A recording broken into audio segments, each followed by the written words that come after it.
Hello दोस्तों, स्वागत है आप सभी का मेरे YouTube channel D study centre में। तो दोस्तों आज की इस क्लास में पढ़ेंगे कक्षा 12 की मैथ की प्रश्नावली 1.2 का सवाल नंबर 9 और सवाल नंबर 10। तो आइए शुरू करते हैं अपना सवाल नंबर 9।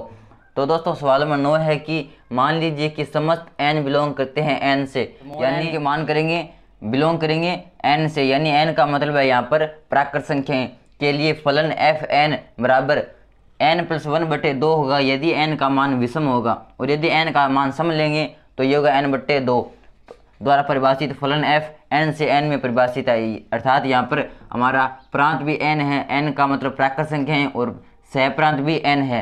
बतलाइए कि क्या फलन f एक की आच्छादी है।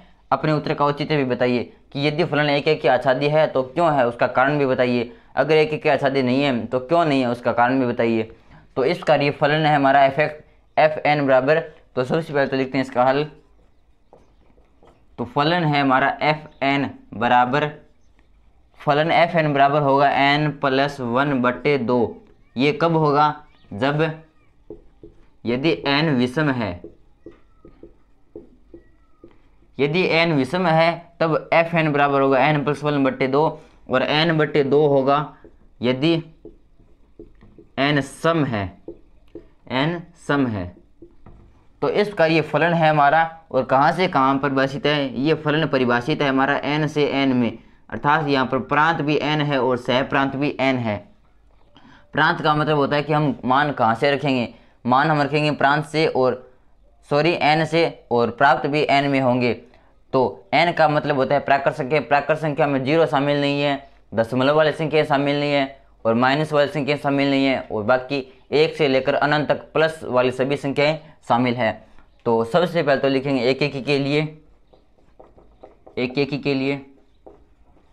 तो हम जानते हैं कि कोई भी फलन एक की कब होता है, कि जब फलन में प्रांत से भिन्न भिन्न अवयव रखें तो आगे मान भी भिन्न भिन्न प्राप्त होनी चाहिए, तब तो फलन एक की होता है। और यहाँ पर हम देखते हैं कि जब फलन में हम रखते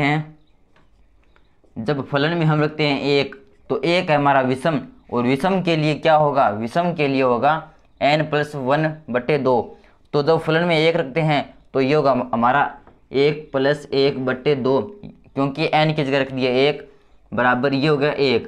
और जब फलन में रख देते हैं हम 2, तो यहाँ पर हम n की जगह रखेंगे 2, तो ये जगह 2/2 यानी 1। तो यहाँ पर हम देखते हैं कि जब फलन में 1 रखते हैं तो भी 1 मान प्राप्त होता है, और जब 2 रखते हैं तो भी 1 प्राप्त होता है। हम यहाँ पर देखते हैं कि फलन में भिन्न भिन्न अवयव रखने पर इनके मान सेम प्राप्त हो रहे हैं, अर्थात समान प्राप्त हो रहे हैं। अतः हम कह सकते हैं कि यह फलन एक की फलन नहीं है।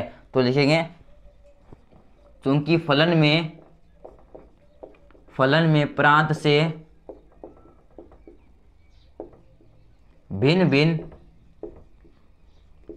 अवयव रखने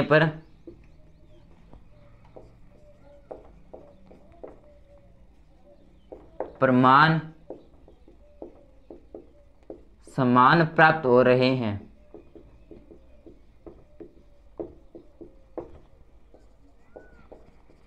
अतः यह फलन एक की नहीं है। तो इस कारण हमने सिद्ध कर दिया कि यह फलन एक की नहीं है, और इसका बताना था हमें औचित्य, यानी इसका कारण बताना था, और कारण मैंने बता दिया क्योंकि यहाँ पर भिन्न भिन्न अवयव रखने पर मान समान प्राप्त हो रहे हैं। अतः यह फलन एक की नहीं है। अब सिद्ध करेंगे, अब जांच करेंगे आच्छादक की। तो 2 नंबर अपना आच्छादक। तो हम जानते हैं कि कोई भी फलन आच्छादक कब होता है, कि जब सह प्रांत के प्रत्येक अवयव का प्रांत में किसी न किसी अवयव के साथ संबंध हो, अर्थात हमारा परिसर बराबर होना चाहिए सह प्रांत के। तो हम जानते हैं कि परिसर क्या होता है, कि जब फलन में हम जो मान रखते हैं उसके पश्चात जो मान प्राप्त होते हैं उन्हें कहते हैं हम सह प्रांत, और उन्हें कहते हैं हम परिसर, और ये है हमारा सह प्रांत।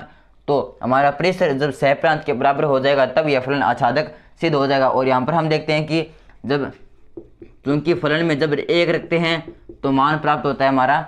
जब 1 विषम है तो विषम के लिए हम क्या देखते हैं, विषम के लिए हम n+1/2, तो यह जगह 1+1/2 यानी 1। और जब फलन में रख देते हैं हम 2, तो मान प्राप्त होगा हमारा 2/2 यानी 1, क्योंकि जब 2 सम है और सम के लिए होगा अपना एफ एन बराबर n/2। और जब रख देते हैं फलन में 3, तो 3 एक विषम है और विषम के लिए क्या होगा n+1/2। तो n की जगह रख देंगे 3+1/2 यानी ये हो गया 3 एक 4, 4/2 यानी 2। और फलन में रख देते हैं 4, तो ये हमारा सम, तो ये 4/2 यानी 2। इसी प्रकार हम आगे मान रखते जाएंगे। तो हम यहाँ पर देखते हैं कि जब फलन में 1 रखते हैं तो भी 1 प्राप्त होता है, 2 रखते हैं तो भी 1 प्राप्त होता है, 3 रखते हैं तब 2 प्राप्त होता है और 4 रखते हैं तभी 2 प्राप्त होता है। तो यहाँ पर हम देखते हैं कि यहाँ पर जितने मान रखेंगे उनसे कम मान आगे प्राप्त होंगे, क्योंकि आगे 1 या 2 मान कम प्राप्त हो रहे हैं। जैसे 3 रख रहे हैं तो भी 2 प्राप्त हो रहा है, 4 रख रहे हैं तो भी 2 प्राप्त है। यहाँ पर 4 और 2 में 2 का गैप रह गया।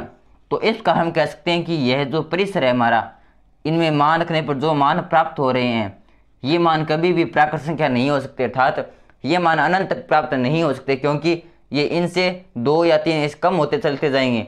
तो इस प्रकार हम कह सकते हैं कि ये परिसर कभी भी n यानी प्राकृत संख्या नहीं बन सकता। और यहाँ पर सहप्रांत हमारा n, तो यहाँ पर परिसर बराबर नहीं है सहप्रांत के, अतः हम कह सकते हैं कि यह फलन आच्छादक फलन नहीं है। चूंकि फलन के सहप्रांत के प्रत्येक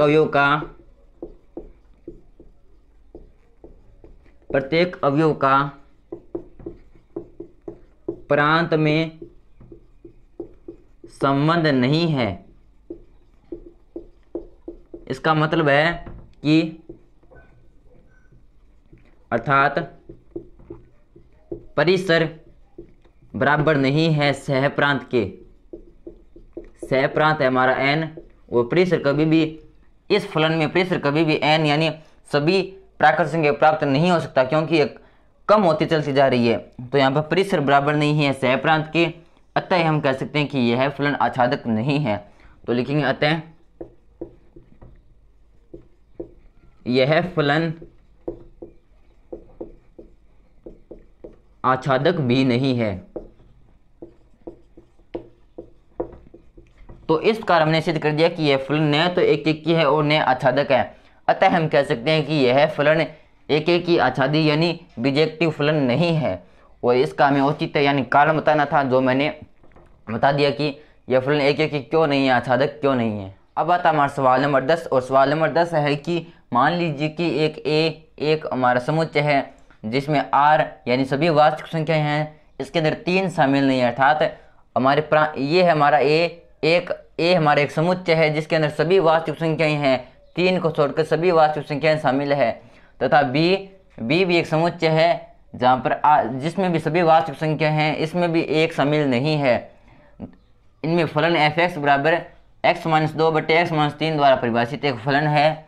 फलन a से b में परिभाषित है, अर्थात इसका प्रांत होगा हमारा a और परिसर होगा सह प्रांत होगा हमारा b। प्रांत का मतलब है कि हम जहाँ से मान रखते हैं तो मान कहाँ से रखेंगे, a से, अर्थात हम मान रखेंगे a से यानी प्रांत से जिसके अंदर 3 शामिल नहीं है, अर्थात इस फलन के अंदर हम 3 नहीं रख सकते और कोई भी संख्या रख सकते हैं, चाहे वह दशमलव वाली हो चाहे शून्य हो, सभी संख्याएं रख सकते हैं। अर्थात प्रांत होगा हमारा a और सह प्रांत होगा हमारा b। विचार कीजिए, क्या f एक एक की तथा आच्छादक है? अपने उत्तर का औचित्य भी बताइए, अर्थात यदि एक एक की है तो क्यों है, एक एक की नहीं है तो क्यों नहीं है, और आच्छादक नहीं है तो क्यों नहीं है, इसका हमें कारण भी बताना है। सबसे पहले तो देखते हैं अपना फलन है हमारा f(x) बराबर x-2/x-3। और फलन कहाँ से कहाँ परिभाषित है, फलन परिभाषित है हमारा a से b में, और a का मतलब है वास्तविक संख्याएं जिसमें 3 शामिल नहीं है, और b हमारा वास्तविक संख्या है जिसके अंदर 1 शामिल नहीं है। तो सबसे पहले तो करते हैं एक एक के लिए जांच। तो हम जानते हैं कि कोई भी फलन एक एक कब होता है, कि जब फलन में प्रांत से भिन्न भिन्न अवयव रखें तो आगे मान भी भिन्न भिन्न प्राप्त होने चाहिए। अगर यहाँ अब फलन में हम अलग अलग या भिन्न भिन्न मान रखते हैं और आगे भिन्न भिन्न अवयव या आगे भिन्न भिन्न मान प्राप्त होते हैं, तब तो यह फलन एक एक की होगा, अन्यथा एक एक की नहीं होगा।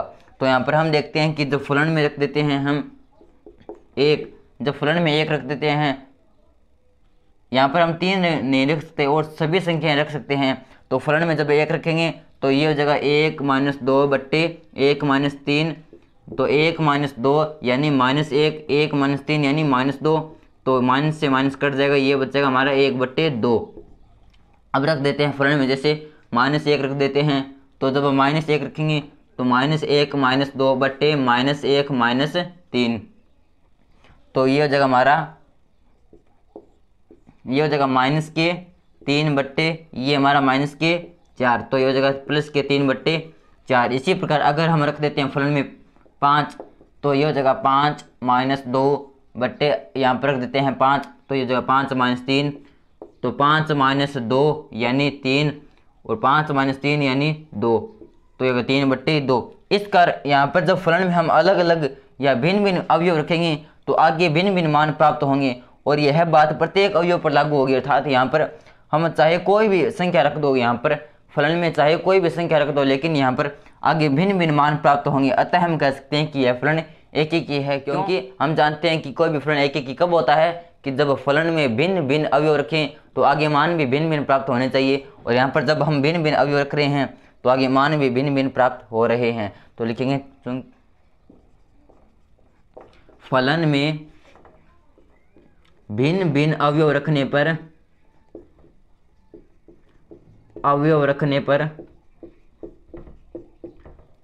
पर मान भी भिन्न भिन्न प्राप्त हो रहे हैं, भिन्न भिन्न प्राप्त हो रहे हैं।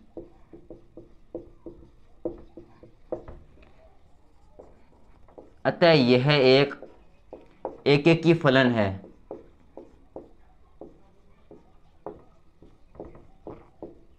तो इस प्रकार हमने सिद्ध कर दिया कि यह फलन एक ही है, और इसका उत्तर का हमें औचित्य बताना था, अर्थात इसका कारण बताना था, और कारण भी मैंने बता दिया कि एक ही क्यों है। अब सिद्ध करेंगे या अब जांच करेंगे आच्छादक की।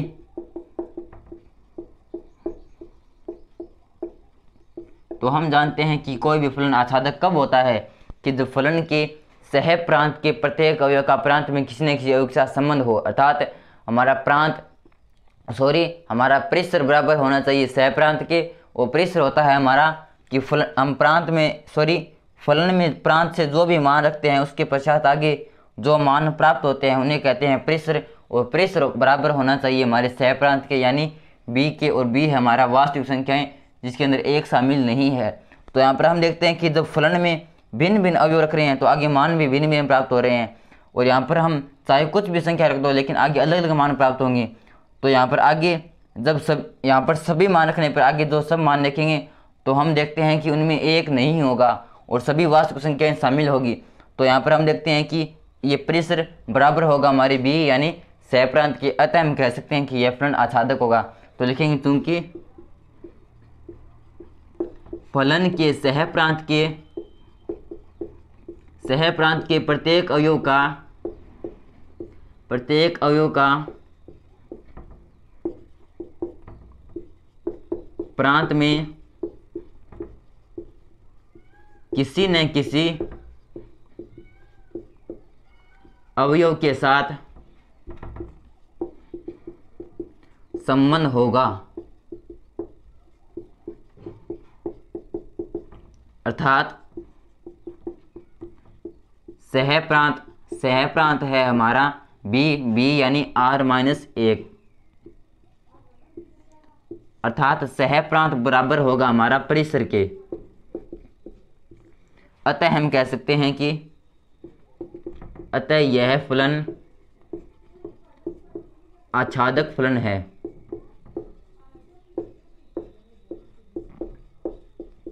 तो इस प्रकार हमने सिद्ध कर दिया कि यह फलन एक ही भी है और आच्छादक भी है, और हमें बताना था कि क्या फलन एक ही आच्छादक है, और हमने बता दिया कि यह फलन एक ही भी है और आच्छादक भी है। इसके उत्तर का हमें औचित्य बताना था, अर्थात कारण बताना था कि एक ही क्यों है, आच्छादक क्यों है। उसका कारण भी मैंने बता दिया कि यह एक ही क्यों है, आच्छादक क्यों है। तो यह था हमारा प्रश्नावली 1.2 का सवाल नंबर 10। तो दोस्तों वीडियो कैसा लगा प्लीज़ कमेंट कर जरूर बताना, और अगर वीडियो अच्छा लगा तो प्लीज़ वीडियो को लाइक करना और चैनल को सब्सक्राइब करना। धन्यवाद।